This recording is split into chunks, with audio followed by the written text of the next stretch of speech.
అందరానండి, మేము ఆయనను పూజింపవచ్చింది. మీ ఎందుకు వచ్చారు అంటే యేసు ప్రభు వారిని పూజించడానికి వచ్చారు.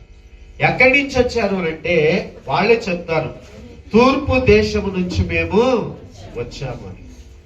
వారు చెప్పే మాట ఏంటంటే ఆయన నక్షత్రాన్ని మేము చూసాం, ఆయన నక్షత్రాన్ని చూసి మేము ఇక్కడికి వచ్చాం. ఆ నక్షత్రం ఈ ప్రాంతంలోనే నిలిచి ఉంది ఆకాశంలో. చూడండి, యూదులకు రాజుగా పుట్టాడు. మేము ఎప్పటి నుంచో ఎదురు చూస్తున్నాం. రాజుగా పుట్టినటువంటి వాటిని మేము చూడటానికి వచ్చాం, పూజించడానికి వచ్చామని వారు సాక్ష్యం చెప్పారు. దేవునికి స్తోత్రం కలుగుగాక. మనం కూడా ఏం చేయాలి అంటే పూజించాలి. చెప్పండి, ఏం చేయాలండి? పూజించెదము పూజనీయుడా, నిజ దైవమా, రవితేజమా. పూజించెదము పూజనీయుడా, వెండి బంగారములు కోరలేదు నీవు, కలిగిన మనసే అడిగినావు. వెండి బంగారములు కోరలేదు నీవు, కలిగిన మనసే అడిగినావు. విలువైన వాసములు ఆశింపక నీవు, విలువైన నా హృదిలో ఉండగోరినావు, నా హృదిలో ఉండగోరినావు. పూజించెదను పూజనీయుడా, నిజ దైవమా, రవితేజమా. పూజించెదము పూజనీయుడా. హల్లెలూయా. ఎందుకు వచ్చామంటారంటే వాళ్ళు పూజించడానికి వచ్చాం. క్రిస్మస్ అంటే 2 పదాలతో కూడినటువంటి మాట ఇది. క్రైస్ట్ అంటే గ్రీకు భాష నుంచి పుట్టినటువంటి పదం. క్రైస్ట్ అంటే క్రీస్తు. లాటిన్ భాష నుంచి వచ్చినటువంటి పదం ఏంటంటే మాస్, అంటే అర్థం ఏంటంటే పూజించడం. అంటే ఈ 2 పదాలు కలిపితే క్రీస్తుని పూజించడం. అందరూ చెప్పండి. క్రిస్మస్ అంటే ఏంటండి? క్రీస్తుని పూజించడం. ఇక అంతే. మనం ఏం చేయాలి అంటే క్రీస్తుని పూజించాలి. చెప్పండి, ఏం చేయాలండి? దేవునికి స్తోత్రం. అసలు వీళ్ళు ఎందుకు పూజించడానికి వచ్చారు? అసలు మనం ఎందుకు పూజించాలి? దీనికి ఒక బలమైన కారణం ఉందండి. ఎందుకు పూజించాలి అని అంటే దేవునికి ఒక ప్రణాళిక ఉంది. ప్రణాళిక లేకపోతే సంకల్పం, లేకపోతే ఆయన హృదయంలో పుట్టినటువంటి ఒక బలమైనటువంటి ఆలోచన దేవుడు కలిగి ఉంటా ఉన్నాడు. దేవునికి స్తోత్రం. ఆయన సంకల్పం, ఆయన చిత్తం, ఆయన ప్రణాళిక ఇదంతా కూడా ఎఫెసీయులకు రాసినటువంటి పత్రిక 1వ అధ్యాయం మొత్తంలో చూస్తాం ప్రియులారా. మనం దేవునికి స్తోత్రం. ఇప్పుడు ఈ కూడికని ఏర్పాటు చేసుకోవడానికి చంద్ర గారు, రాజమండ్రి గారు, వారి కుటుంబీకులు ఒక ప్రణాళిక కలిగి ఉన్నారో లేదో చెప్పండి. ఇక్కడ టెంట్ వేయడానికి ఒక ప్రణాళిక, వచ్చినటువంటి వారికి ఏ విధమైనటువంటి విందు తయారు చేయాలి, ఎంతమందికి విందు తయారు చేయాలి, దాని గురించి ఒక ప్రణాళిక. అదేవిధంగా ఇక్కడికి వచ్చినటువంటి మీరు కూడా ఒక ప్రణాళిక కలిగి ఉన్నారు. ఏం పాటలు పాడాలి, ఇవాళ క్రిస్మస్ పాటలు పాడాలి, కొత్త పాటలు పాడాలి, మంచి పాటలు పాడాలి, దాని గురించి ఒక ఆలోచన. అదేవిధంగా చంద్రగారింటి దగ్గర ప్రార్థనా కూడిక, స్త్రీలు సహోదరులు అయితే అసలు ఉన్నట్లో ఎలాంటి చీర కట్టుకుని వెళ్ళాలి, ఎట్లా వెళ్తే బాగుంటుంది అనే దాని గురించి కూడా నేను చెప్తున్నాను కదా, మీ ఆలోచన. దేవునికి స్తోత్రం కలుగు. అదేవిధంగా మరి నగల విషయంలో, వస్త్రాల విషయంలో ప్రతి ఒక్కరు కూడా ఏం కలిగి ఉంటారండి? ప్రణాళిక కలిగి ఉంటారు. దేవునికి స్తోత్రం కలుగు. నేను కూడా ఒక వారం రోజుల నుంచి అనుకుంటున్నానండి, ఏమని? దేవునికి స్తోత్రం. ఏం వాక్యం చెప్పాలని వేరే అందరూ దేవుని స్తోత్రం. దేవుని యొక్క ప్రణాళిక, ఆ ప్రణాళికలో మనం ఏం చూస్తున్నాము అంటే క్రీస్తుని పూజించటం అనేది చూస్తున్నాం. దేవుని యొక్క ప్రణాళిక చాలా అద్భుతమైంది గనక మనం ఏం చేయాలి? క్రీస్తునంటే పూజించాలి. చూడండి, ఎఫెసీయులకు రాసిన పత్రిక 1వ అధ్యాయంలో చూస్తే 2వ వచనం చూడండి ఒకసారి. మన తండ్రి అయిన దేవుని నుండి ప్రభు అయిన యేసు క్రీస్తు నుండి మీకు కృపయు సమాధానము కలుగునుగా అని చెబుతూ ఆ తర్వాత వచనాల్లో మనం చూస్తాం. 4వ వచనం చూడండి. ఎట్లనగా తన ప్రియుని యందు తాను ఉచితముగా మనకు అనుగ్రహించిన తన కృపా మహిమకు కీర్తి కలుగునట్లు తన చిత్త ప్రకారమైన దయా సంకల్పము చొప్పున యేసుక్రీస్తు ద్వారా అది కుమారులుగా స్వీకరించడానికి ప్రణాళిక అన్నమాట. దేవునికి స్తోత్రం. మనందరినీ తనకు పిల్లలుగా స్వీకరించడానికి ఇప్పుడు ఎవరు కావాలి? మనకి దత్తపుత్రులకు కావాలి అంటే డైరెక్ట్ గా అవుతామండి మనం. మరి ఎలా అవుతాం? దత్తపుత్రులు అవ్వాలంటే ఏమవ్వాలండి? మనం దత్తత చేసుకోవాలి. దత్తత చేసుకోవటానికి ఒక అవసరం. అలాగే మనం నరులను దేవుని దగ్గరికి తీసుకువెళ్ళడానికి, ఈ పాపలోకంలో నుండి రక్షించి పరిశుద్ధులుగా చేసి తన రాజ్యానికి తీసుకువెళ్ళడానికి యేసు ప్రభు వారిని ఈ లోకానికి పంపించాడు. అక్కడే చూస్తున్నాం, తన కుమారుని ద్వారా అనడం లేదా? ఎవరి ద్వారా? తన కుమారుని ద్వారా. ఆయన ద్వారా మాత్రమే మనం దేవునికి పిల్లలుగా చేయబడతాం. ఆయన ద్వారా మాత్రమే పరలోక రాజ్యానికి వెళ్ళేటువంటి మార్గములోనికి అడుగు పెట్టగలుగుతాం. ఇంకా వేరే మార్గం ఏది లేదన్నమాట. అందుకని కాలము పరిపూర్ణమైనప్పుడు, దేవునికి స్తోత్రం. ఇవన్నీ జరిగేదానికి ముందు యెషయా ప్రవచనం ఉంది, ఇర్మియా ప్రవచనం ఉంది, మరి చిన్న ప్రవక్తల ప్రవచనాలు ఉంటా ఉన్నాయి, పెద్ద ప్రవక్తల ప్రవచనాలు ఉంటా ఉన్నాయి. ఈ ప్రవచనాలన్నీ కూడా క్రీస్తు యేసు లోకానికి వస్తాడు. ఇర్మియా ప్రవచనం అయితే చాలా స్పష్టంగా ఉంటుందండి. ఏంటి?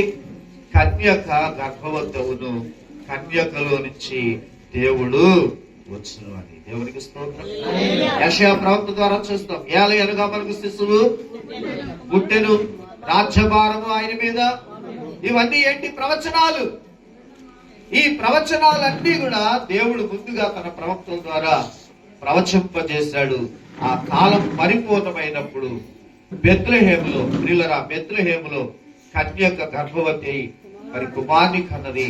ఆ కుమారుడు ఎవరు అనంటే యేసుక్రీస్తు ప్రభువుల వారు. దేవునికి స్తోత్రం.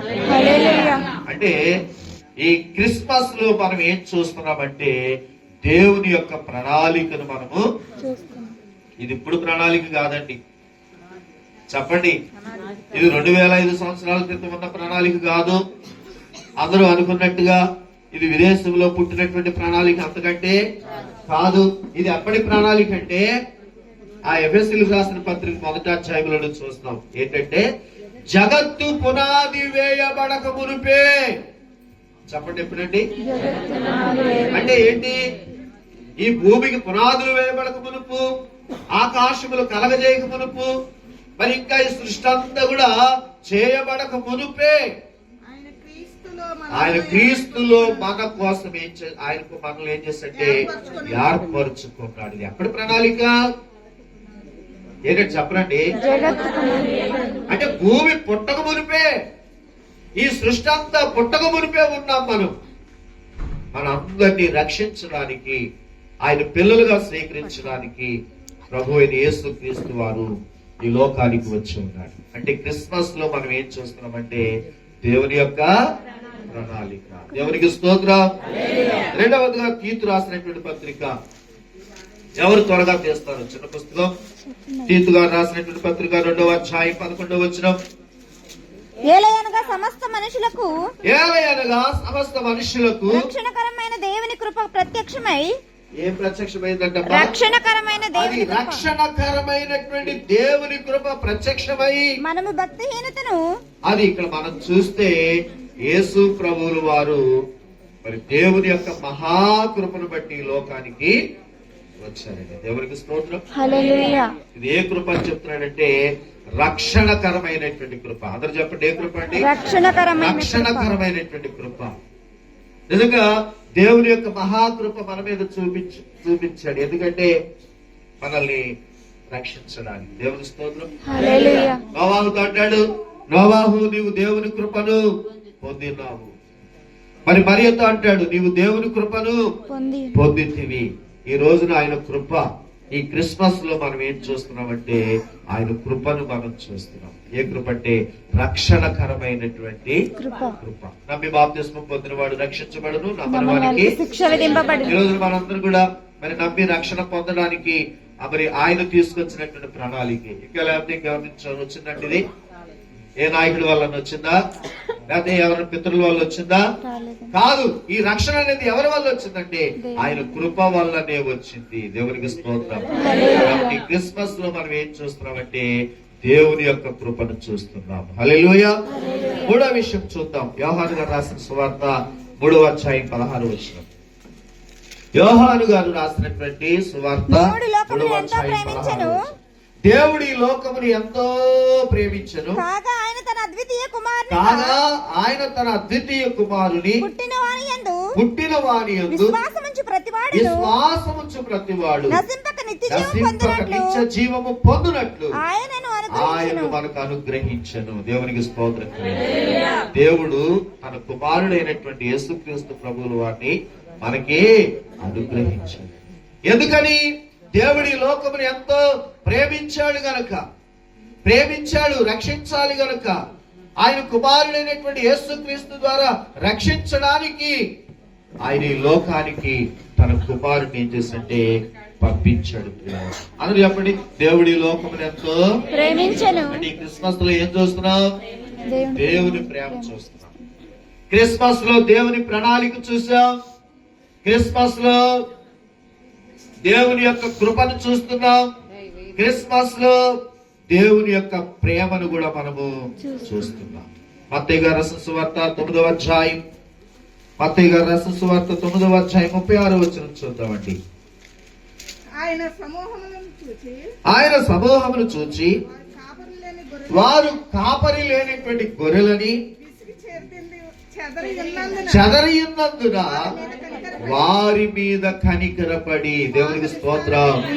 క్రిస్మస్ లో ఇంకా మనం ఏం చూస్తున్నామంటే మన మీద దేవునికి కనికరం చూస్తున్నాం. అందరూ చెప్పండి అమ్మా.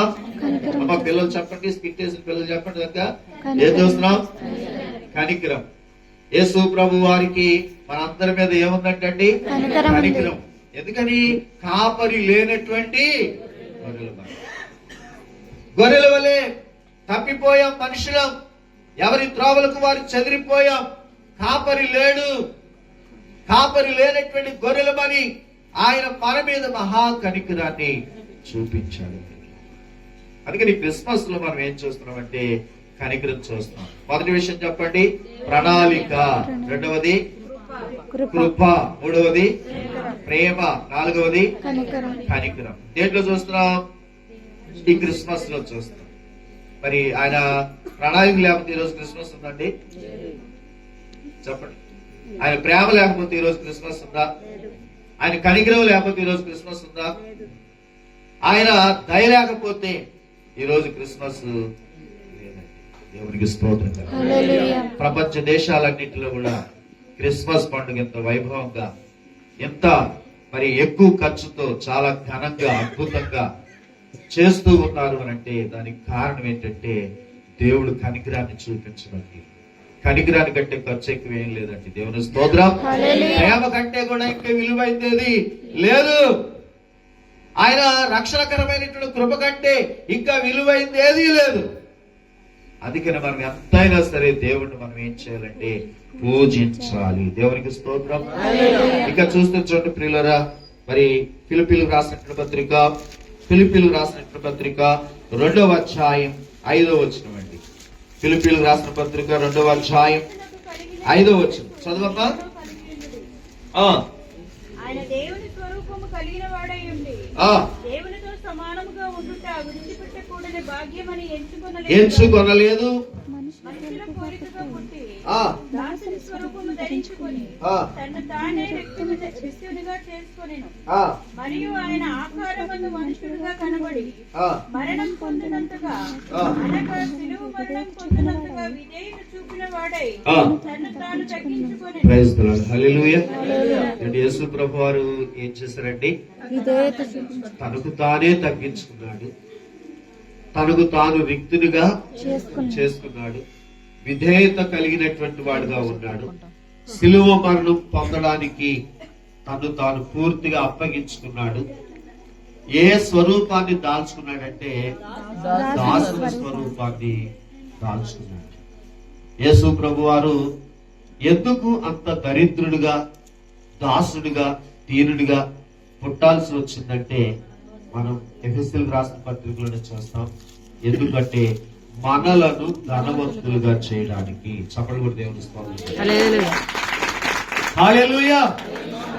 అంటే యేసు ప్రభు వారు ఈ లోకంలో జన్మించి ఆయన పెరిగి పెద్దవాడై 33.5 సంవత్సరాలు యుక్త వయస్సులో తన్ను తాను అప్పగించుకుని సిలువ మరణం పొందాడు. ఈ చేసిన పనిలో మనం ఏం చూస్తున్నామంటే త్యాగం చూస్తున్నాం. చెప్పండి, ఏం చూస్తున్నామండి? ఏం త్యాగం చేశాడు ఆయన? ప్రాణత్యాగం చేశాడు. ఇంకేం చేశాడు? తండ్రితో సమానముగా ఉండుట గొప్ప భాగ్యమని ఎంచుకొనలేదు. అక్కడ ఆ స్థలాన్ని విడిచిపెట్టాడు, ప్రాణాన్ని త్యాగం చేశాడు. ఇవన్నీ ఇంతగా త్యాగం చేశాడు. అందుకని క్రిస్మస్ లో మనం ఏం చూస్తున్నామంటే త్యాగం చూస్తున్నాం. చెప్పండి, మొదటిగా ప్రణాళిక చూసాం, రెండవదిగా కృప చూసాం, మూడవదిగా ప్రేమను చూస్తున్నాం, నాలుగవదిగా కనికరం చూస్తున్నాం, ఐదవదిగా త్యాగం చూసాం. దేవునికి స్తోత్రం. మనం చేస్తామండి త్యాగం.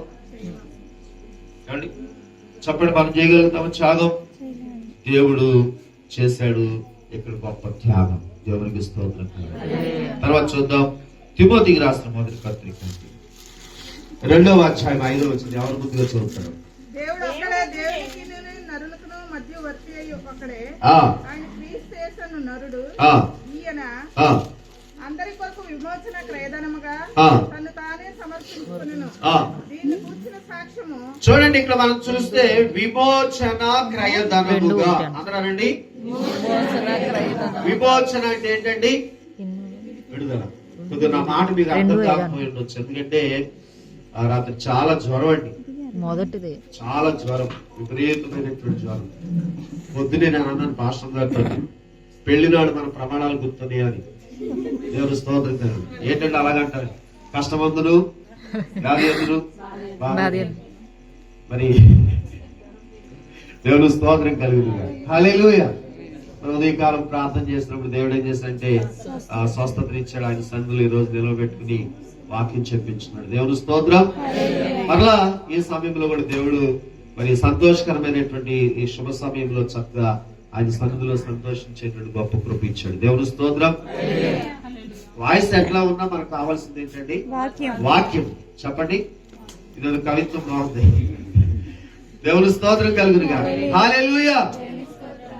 ఇక్కడ మనం చూస్తున్నాం, నరులమై ఉన్నటువంటి మనకు దేవునికి మధ్యవర్తిగా ఎవరండి? యేసుక్రీస్తు వారు. ఆయన పుట్టకపోతే మధ్యవర్తి ఉంటాడా? మనకి లేడు కదా. తను తానే సమర్పించుకున్నాడు. ఏ విధంగా సమర్పించుకున్నాడంటే విమోచన, విడుదల చేయడానికి, విమోచించడానికి. అక్కడి నుంచి ధర్మశాస్త్రానికి ఉన్నటువంటి బలం ఏంటంటే మరణం. ఆ మరణము నుండి, పాపము నుండి మనల్ని విమోచించడానికి, విడుదల చేయడానికి క్రయధనముగా. క్రయ అంటే ఏంటంటే కొనడము, విక్రయం అంటే అమ్మడం. ఇప్పుడు మనల్ని ఎక్కడి నుంచి కొనడానికి? పాపము నుంచి, మరణము నుంచి కొనడానికి ఇప్పుడు తను తానే సమర్పించుకున్నాడు. అంటే తన పరిశుద్ధ రక్తం అంతటిని కూడా పణంగా పెట్టి మనల్ని ఏం చేశాడంటే కొని మనల్ని ఏం చేశాడంటే ఆయన సొత్తుగా చేసుకున్నాడు. చప్పట్లు కొడుతూ దేవుని స్తోత్రం. హల్లెలూయా. యేసు ప్రభువారు అన్నారు కదా, కానీ నీ చిత్తమైతే గిన్నె నా యొద్ద నుండి. ఎంత కష్టమైన పని ఒకసారి ఆలోచించండి. యేసు ప్రభులు వారు ఆ మాట అన్నారంటే, తండ్రి నేను తాగలేను, నీ చిత్తమైతే ఈ గిన్నె నా యొద్ద నుండి తొలగించు ప్రభువా అని బాధపడ్డారు అనంటే అది అంత కష్టమైన పని. సిలువ మీదకి ఎక్కించడం, సిలువలో వేలాడడం, మేకులతో కొట్టడం, కొరడాలతో కొట్టడం, ముళ్ళ కిరీటం వేసి కొట్టడం, ఇవి ఎంత కష్టమైనటువంటి పని. ఉదయం 9 గంటలకు సిలువ వేస్తే సాయంత్రం 3 గంటల వరకు కూడా సిలువలో యేసు ప్రభు వారు ఏం చేస్తారంటే వేలాడారు. దేవునికి స్తోత్రం. చాలా మంది అనొచ్చింది జన్మదినం కదండి యేసు ప్రభు ఆ సిలువలో మరణం పొందింది ఎందుకు చెప్తారంటే అని. అసలు మరి ఆయన పుట్టిందే మరణించడానికి. అలా అదే మరి గొప్ప ప్రణాళిక. దేవుని స్తోత్రం. ప్రియులారా, యేసు ప్రభు వారు ఈ భూమి మీదకు వచ్చి సిలువ మరణం పొందడం, మనందరికీ విమోచన క్రయదానాన్ని చెల్లించడం కోసం ఆయన రక్తాన్ని చిందించాడు. దీనిలో మనం ఏం చూస్తున్నామంటే కష్టం చూస్తున్నాం. చెప్పండి, ఏం చూస్తున్నామండి? కష్టం. ఎన్ని గంటలు ఆయన కష్టపడ్డాడు చెప్పండి? 9 గంటల నుంచి 3 గంటల వరకు సిలువలో ఏం చేసంటే అండ్ వేలాటం. అంటే మనం ఇప్పుడున్న చిత్రపటాలు చూస్తామండి. యేసు ప్రభు వారిని సిలువ వేసినటువంటి చిత్రపటాలు చూస్తాం. కాళ్ళ కింద ఏముంటది ఏమండి? సపోర్ట్ ఒకటి పెట్టుంటది, ఒక చెక్క. కానీ వాస్తవంగా యేసు ప్రభు వారిని నిజంగా సిలువ వేసినప్పుడు కాళ్ళ కింద ఏ సపోర్ట్ లేదండి. పూర్తిగా తన యొక్క 76 కేజీల శరీర బరువు అంతా కూడా మేకుల మీదే వేలాడింది. మనం ఒక దూలం పట్టుకుని ఒక పైప్ పట్టుకుని ఎంతసేపు వేలాడగలుగుతాం చెప్పండి? జిమ్నాస్టిక్స్ చేసేటువంటి వారు వేలాడాలంటే వారు కొంతసేపు వేలాడగలుగుతారు, తర్వాత వాళ్ళు వేలాడలేరు. కానీ యేసు ప్రభు వారు రక్తం కారుస్తూ ఆ రక్త రుధిర ధారలలో ఆయన సిలువలో ఆ మేకుల్లో ఆయన ఏం చేస్తారంటే అది చాలా కష్టం అన్నమాట. అందుకనే ఈ క్రిస్మస్ లో మనం ఏం చూస్తున్నామంటే దేవుని యొక్క కష్టాన్ని చూస్తున్నాం. అందరూ చెప్పండి, ఏం చూస్తున్నాం? వెనుకున్న వారు చెప్పండి, క్రిస్మస్ లో ఏం చూసాం? మొదటిగా తమ్ముడు రాజేష్, ప్రణాళిక. రెండవది కృప, రక్షణకరమైనటువంటి కృప. మూడవది ప్రేమ. నాలుగవది కనికరం. ఐదవది త్యాగం. ఆరవది కష్టం. ఈ క్రిస్మస్ లో మనం ఏం చూస్తున్నామంటే ఆయన కష్టాన్ని మనం చూస్తున్నాం. ఇవన్నీ దేవుడు ముందుగానే ఏర్పాటు చేశాడండి. యేసు ప్రభువుల వారిని మరి శరీరంతో ఈ లోకానికి పంపించక మునిపే ఆయన ఈ లోకానికి వచ్చిన తర్వాత ఆయన ఏమేమి చేయాలో, ఎలా సిలువ మరణం పొందాలో, ఎట్లా పునరుద్ధరణే లేవాలో, ఇవన్నీ కూడా ముందుగానే ప్రణాళికలండి. అందుకని పేరు కూడా మనందరికీ భూమి మీద పుట్టిన తర్వాత పేర్లు పెట్టారు. కానీ యేసు ప్రభు వారికి అయితే పుట్టక మునిపే పేరు పెట్టబడింది పరలోక రాజ్యం. ఇదంతా ప్రణాళిక. దేవునికి స్తోత్రం కలుగుతుంది. తర్వాత చూస్తే ప్రియులారా, హెబ్రీయులకు రాసినటువంటి పత్రిక 12:2 చూద్దామండి. హెబ్రీయులకు రాసిన పత్రిక 12:2.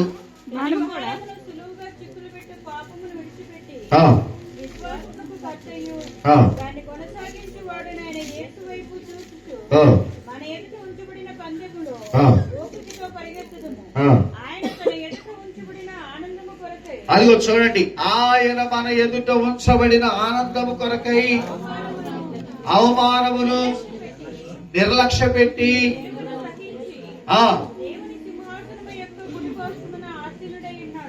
చప్పలు కొడుతూ దేవుని స్తోత్రం చెప్తున్నాడు. ఇప్పుడు ఎక్కడికి వెళ్ళిపోయాడు యేసు ప్రభు వారు? ఎక్కడికండి? ఏమంటే ఒక విషయం అడుగుదాం, సమాధానం చెప్తుంది. ఏంటంటే ఎత్తైన స్థలాల్లో పరలోకములో దేవుని సింహాసనం కంటే ఎత్తైన స్థలం ఏదైనా ఉందంటారా? లేదండి. పరలోకములో దేవుడు కూర్చుండే సింహాసనం కంటే ఇంకా ఎత్తైన స్థలం అసలు కోటి లేదే. ఆ సింహాసనం పక్కన కూర్చున్నాడట. ఎవరు? యేసుక్రీస్తు ప్రభువుల వారు. దేవునికి స్తోత్రం. ఎప్పుడు? సిలువ మరణం పొందాడు, సమాధి చేయబడ్డాడు, తిరిగి 3వ దినాన లేచాడు. ఆయన ఆరోహణుడయ్యాడు. 40 రోజుల తర్వాత అందరికీ కనబడి అందరూ చూస్తుంటే అలాగా ఆరోహణమై వెళ్ళిపోయి ఎక్కడ కూర్చున్నాడు అని అంటే కట్టి కుడి పార్శ్వం. అందుకని అక్కడ చూస్తాం, మన ఎదుట ఉంచబడిన పందెములో ఓపికతో పరిగెత్తుదు. ఆనందం. చదవమ్మా అక్కడే. ఆయన తన ఎదుట ఎదుట ఉంచబడిన ఆనందము కొరకు చూడండి, ఆయన తన ఎదుట ఉంచబడిన ఆనందము కొరకై అవమానమును నిర్లక్ష్య దేవుని సహించి అది అన్ని సహించుకున్నాడు. దేవునికి స్తోత్రం. అంటే ఆయన ఎదుట ఏ ఉంచబడిందంటే పరలోకపు ఆనందం. చెప్పండి, ఏ ఆనందం అండి? దేవుని స్తోత్రం. Hallelujah. Happy Christmas, merry Christmas, happy Christmas, merry Christmas, happy Christmas. ఈ భూలోకములో దేవుని సన్నిధిలో ఉండే ఆనందం కంటేనండి పరలోక రాజ్యంలో ఉండేటువంటి ఆనందం ఇంకా ఏమవుదునో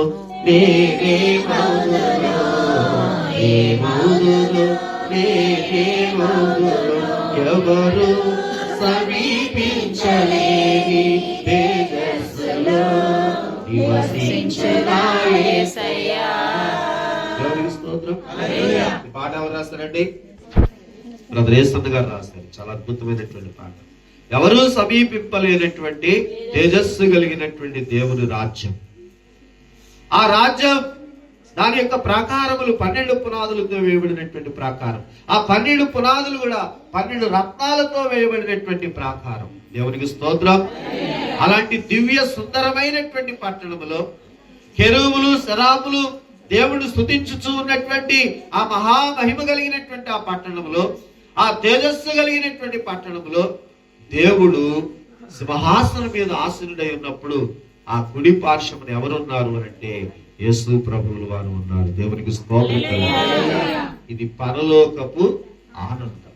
క్రిస్మస్ అంటే ఏంటంటే ఆనందం. ఈ క్రిస్మస్ లో మనం ఏం చేస్తున్నామంటే ఆనందాన్ని చూస్తున్నాం. క్రిస్మస్ లో దేవుని ప్రణాళికను చూసాము. క్రిస్మస్ లో దేవుని యొక్క రక్షణకరమైన కృపను చూసాము. క్రిస్మస్ లో దేవుని ప్రేమ, దేవుడి లోకాన్ని ఎంతో ప్రేమించి తన కుమారుని పంపించడం చూసాం. మూడవది మరి గొర్రెలు కాపర్లేని గొర్రెలని కనికరం చూపించినట్టుగా క్రిస్మస్ లో చూస్తున్నాం. తర్వాత త్యాగం చూస్తున్నాం. ఆయన పడిన కష్టాన్ని చూస్తున్నాం.